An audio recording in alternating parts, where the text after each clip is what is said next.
ஹரே கிருஷ்ணா. ஓம் நமோ பகவத்தே வாசுதேவாய.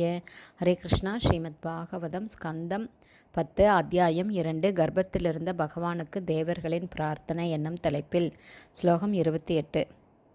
த்வம் ஏக ஏவாஸ்ய சதக பிராஹூதிஸ் த்வம் சந்நிதானம் த்வம் அனுக்ரஹஸ்ச த்வன்மாயயா சம்வ்ருத சேதசஸ்த்வாம் பஷ்யந்தி நானான விபஸ்சிதோ ஏ. 1/1 மீனிங். த்வம் பகவானே, நீங்கள் ஏக இரண்டற்ற ஒன்றாக இருப்பதால் சகலமும் நீங்களே. ஏவ உண்மையில் அஸ்ய சத இப்பொழுது காணப்படும் இந்த பிரபஞ்சத்தின் தோற்றத்தின் பிரசூதி மூலப்பிறப்பிடம் த்வம் பகவானாகிய நீங்கள் சந்நிதானம் அனைத்தும் அழியும் பொழுது இத்தகைய எல்லா சக்திகளின் பரிபாலனம் த்வம் பகவானாகிய தாங்கள் அனுகிரக ச மற்றும் காப்பவர் த்வத் மாயையா உங்களுடைய மாயையான புறசக்தியால் சம்விருத சேதச இத்தகைய மாயா சக்தியால் புத்தி கவரப்பட்டுள்ளவர்கள் த்வாம் உங்களை பஷ்யந்தி காண்கிறார்கள் நானா பலவகையான ந இல்லை விபஸ்சித கற்றறிந்த பண்டிதர்கள் அல்லது பக்தர்கள் ஏ அவர்கள். டிரான்ஸ்லேஷன். பகவானே, பலவிதமான படைப்புகளுடன் மூல மரமாக தோன்றியுள்ள இந்த ஜட உலகத்திற்கு தாங்களே மூல பிறப்பிடமாவீர்.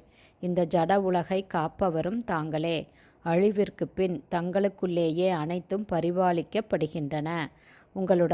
உங்களுடைய புறசக்தியால் மறைக்கப்பட்டுள்ளவர்களால் இந்த தோற்றத்திற்கு பின்னால் நீங்கள் இருப்பதை காண முடியாது.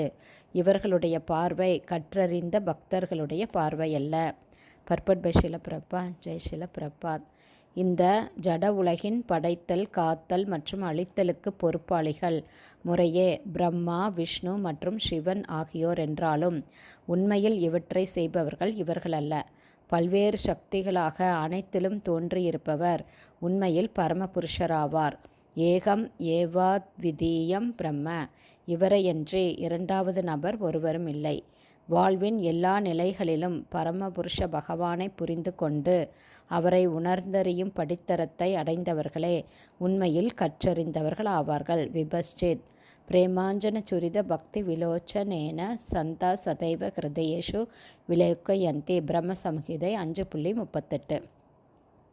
கற்றறிந்த பக்தர்கள் துன்பமான நிலைகளை கூட பகவானை பிரதிநிதிக்கும் ஒரு தோற்றமாகவே ஏற்றுக்கொள்கின்றனர்.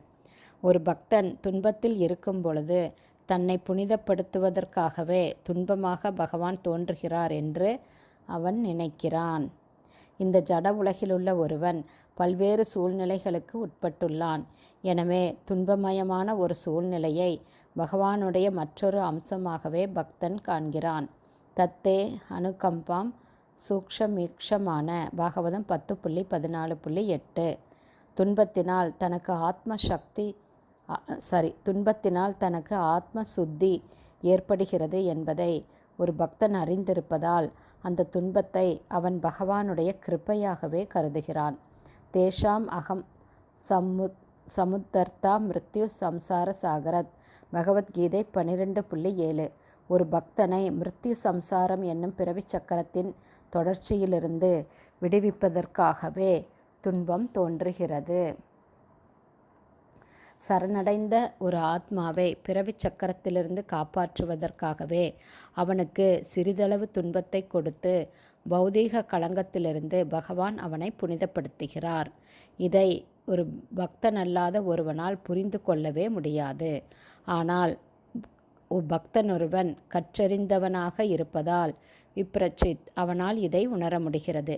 எனவே பக்தனல்லாத ஒருவன் துன்பத்தினால் கலங்குகிறான். ஆனால் பக்தனோ துன்பத்தை பகவானுடைய மற்றொரு அம்சமாகவே எண்ணி அதை வரவேற்கிறான். சர்வம் கல்விதம் பிரம்ம. உண்மையில் பகவானை தவிர வேறு எதுவுமே இல்லை என்பதை ஒரு பக்தனால் காண முடிகிறது. ஏகம் ஏவாத் விதீயம்.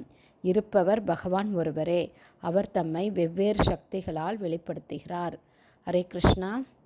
ஸ்ரீமத் பாகவதம் ஸ்கந்தம் 10 அத்தியாயம் 2 கர்ப்பத்திலிருந்த பகவானுக்கு தேவர்களின் பிரார்த்தனை என்னும் தலைப்பில் பதம் 28 ஸ்ரீல பக்திவேதாந்த சுவாமி பிரபுபாதாவின் விளக்க உரை அடுத்த ஆடியோவிலும் தொடரும். ஹரே கிருஷ்ணா. குருதேவ்க்கு ஜெய்.